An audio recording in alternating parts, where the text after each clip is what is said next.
Our next speaker is Jim Waddell from DamSense, who has a short presentation. Jim, you have about 8 minutes here to present your approach to this, to these questions in this issue. All right, thanks. Whoops, let's see.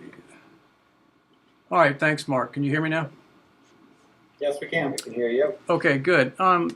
You know, the issue about authorities, Dave used the term "we" have constantly said, and it's true. Northwest Division has said that for years. But like most districts and divisions throughout the Corps, they would love to believe that only Congress could authorize the closure or placing of a project into a non-operational status. That's simply not possible for the Corps of Engineers to operate in that kind of environment. And they do this frequently to put projects into a non-operational status. And so while that may be the Northwest Division, it's a policy the Corps of Engineers would be loath to accept. And so I think this is still an important consideration, that these projects can be placed into a non-operational status without further authority. Next chart.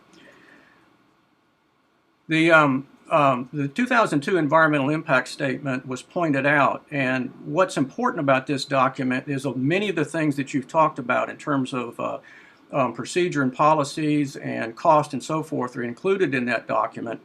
And so we have in hand an existing NEPA document that's gone through the rigors. It could be updated very easily. We worked with NEPA folks in the Corps of Engineers that have done this kind of stuff, including myself, who worked on this same report back in Walla Walla districts. And so we've got a handy tool available here. Okay, next chart. This letter from the Secretary of the Army affirms the fact that the 2002 EIS is the document that's used for mitigation activities on the dams today. And it also has in it, she points out that the report has a dam removal alternative in it. And so I think it's important to remember that it's the only viable alternative left in this active EIS. The other two that were chosen, transportation and additional bypass improvements, has now cost another $1 billion. And in spite of some of the glowing reports you saw about trends on the increase, the last 4 or 5 years for just about every run has shown serious declines, including the SARs. So what we have here is a situation where we've got an EIS that's got an option, two options that aren't working, and we've got a fourth alternative that is available. The ongoing, well, go to the next chart.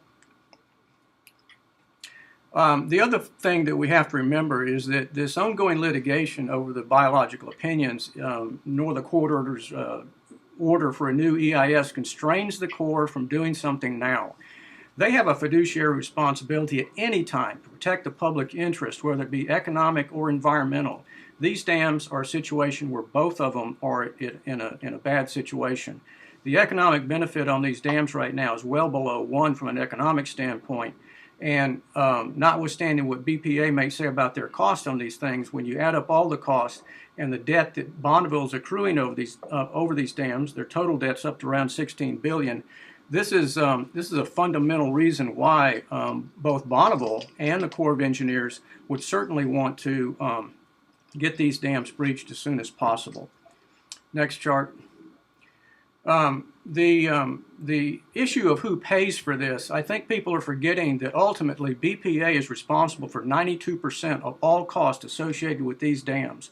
They have historically accumulated these costs, and this is why they've got massive debt built up in their coffers. So what we're pointing out here is there is a financial mechanism under the 1980 Power and Planning Act for fish mitigation, and BPA can certainly, from an economic standpoint, we can see that the basic benefit of breaching far exceeds the cost to BPA. Principally because a lot of the power that they're selling these days, as we speak right now, there's almost 4,000 megawatts of surplus power being sold at below market rate. So, and what's coming off the Snake River dams is surplus at this moment. Next chart. Dave pointed out that yes, the 2002 has a breach appendix in it, and it showed that the cost in those days, well at the time, was $900 million.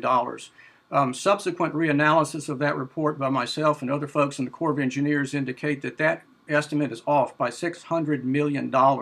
There's some blatant assumptions in there that were basically easy to pick out and show that that cost was over. In today's dollars, the breach cost, the total breach cost, I should say, is around 400. What I'm pointing out on this chart is the actual breach, that work around the dams that was in that slide that Dave showed, is around $170 million for all the 4 dams. And that includes pretty significant contingencies, because some of that work Dave was talking about, you know, deflection dikes and so forth, may not be necessary, because when those dams were actually built, a lot of that stuff was left in place, because that picture actually shows, it's similar to photographs that show the river going around the dam while it was under construction, so all that was kept high and dry during construction. The mitigation features that we'll talk about later run about $180 to $230 million, and there's a long list of what that stuff is that we'll get into later. So basically what we're saying here is that the breach cost and plans are in place.